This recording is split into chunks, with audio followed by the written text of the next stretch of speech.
اسلام څه ته ویل شي؟ لغت کې لفظي معنی، اصطلاح کې څه ته ویل شي او دلته څه مطلب دی؟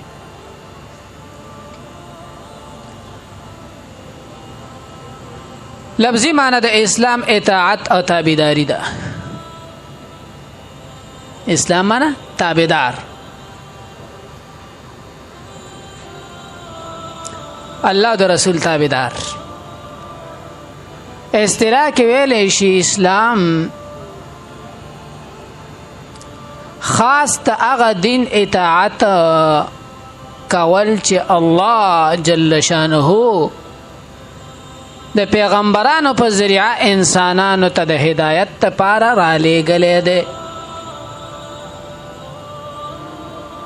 پېښه کې پېنش کم دین خاص هغه دین اطاعت ته ویلی شي چې الله جل شانه د انبیاء په وساطت سره ذریعې سره انسانانو د هدایت لپاره را لېږلی دی.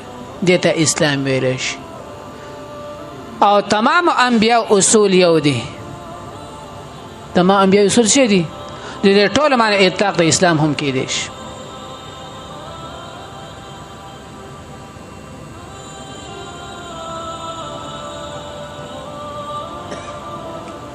بیا د اسلام دوه معناګانې دي، دواړه قرآن کې استعمال شوي دي. یوې خاص معنی ده، بلې عام معنی ده.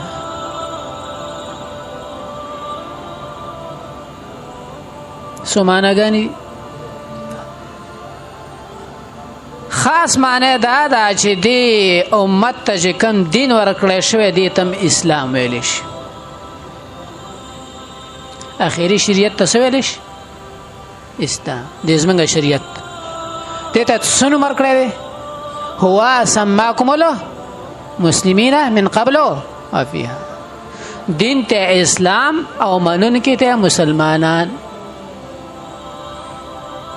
دا خاص معنی.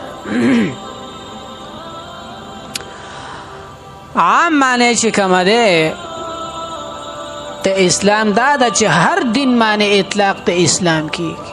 سابقه تمام ادیان معنی اطلاق د اسلام کی، لیکن کله به اطلاق د اسلام پکېږي په هغه ادیانو باندې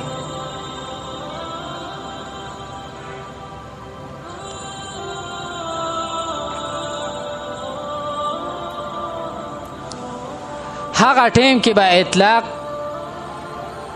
د اسلام په سابقه ادیانو باندې کېده چې یو پیغمبر براله یو مخصوص زمانه پورې به یا یو مخصوص قوم د پاره به مبعوث کړی شوی. نو سو پورې چې دا پیغمبر او دغه شریعت او په دغه شریعت باندې اطلاق د اسلام کېدو او په دې منونکو باندې امت مسلمه اطلاق کېدو. لیکن بیا به چې کله بل پیغمبر راله نو د دې معنی هغه اطلاق واله د اسلام ختم هغه بل پیغمبر باندې او دغه په دین باندې څه اطلاق کېږي به اوس د اسلام کېږي.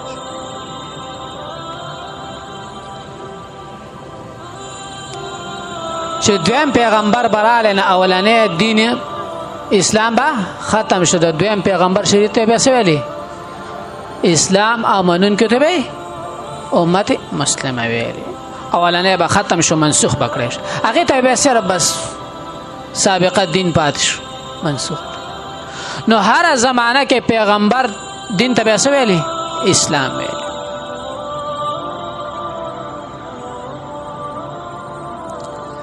دلته کوم یو مراد دی؟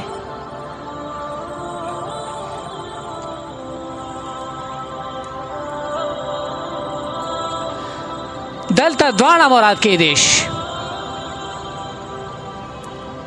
اخرانه شریعت هم ته مراد کېږي او که په دې نظریې سره وګورې چې هر پیغمبر دین ته اسلام ویلی شي، نو نبی علیه السلام هم پیغمبر دی که نه او شریعت یې راوړی دی، نو ده ته هم څه ویلی شي؟ اسلام ویلی شي او مخکیني ادیان یې څه کړله؟ منسوخه ختم که عام مفهوم علی او که خاص علی دواړه مراد کی او دواړو د پاره قران کې تذکرہ شته دي مخکینو امتونو ته اسلام اطلاق شوی دی او د دې امت شریعت تم څه شوی دی اسلام اطلاق شوی دواړه ذکر په قران مجید کې موجود دي او دلته څه کیږي دواړه مراد کی دي